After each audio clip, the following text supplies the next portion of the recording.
திருவண்ணாமலை அருகே தலைமை காவலர் குடும்பத்துடன் மேல்நிலை நீர்த்தேக்க தொட்டி மீது ஏறி நின்று பெட்ரோல் கேனுடன் போராட்டத்தில் ஈடுபட்டார். போளூர் அடுத்த படவேடு மங்களபுரம் பகுதியைச் சேர்ந்த செந்தில்குமார் சென்னையில் தலைமை காவலராக பணிபுரிந்து வருகிறார். இவர் தனது சொந்த கிராமமான மங்களபுரத்தில் தனது சகோதரர் ராமசாமியுடன் இணைந்து விவசாயம் செய்து வருகிறார். இந்த நிலையில் அதே கிராமத்தைச் சேர்ந்த முருகன் என்பவர் நிலத்தை அபகரிப்பதாக கூறி கடந்த 2013ஆம் ஆண்டு முதல் போளூர் வட்டாட்சியர் மற்றும் சத்தவாசல் காவல் நிலையத்தில் புகார் அளித்துள்ளார். இது குறித்து இதுவரை உரிய நடவடிக்கை எடுக்கவில்லை என கூறியும் தங்களது பரம்பரை நிலத்தை மீட்டு தரக்கூறியும் குடும்பத்தோடு மங்களாபுரம் மேல்நிலை நீர்த்தேக்க தொட்டியின் மீது ஏறி நின்று போராட்டத்தில் ஈடுபட்டார்.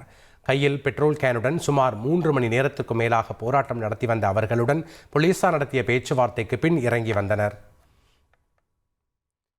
எங்கள் சொத்தை மலேசியா போய் முருகன்ற ஒருத்தன் வாங்கிட்டேன்னு சொல்லிட்டு ஒரு 10-15 வருஷத்துக்கு முன்னாடி இந்த கேஸில் இருக்கிற நிலத்தை நேற்று ஆளுங்களை வச்சு ஏர் ஓட்டி எல்லா இதுவும் நாசம் பண்ணி விட்டான்.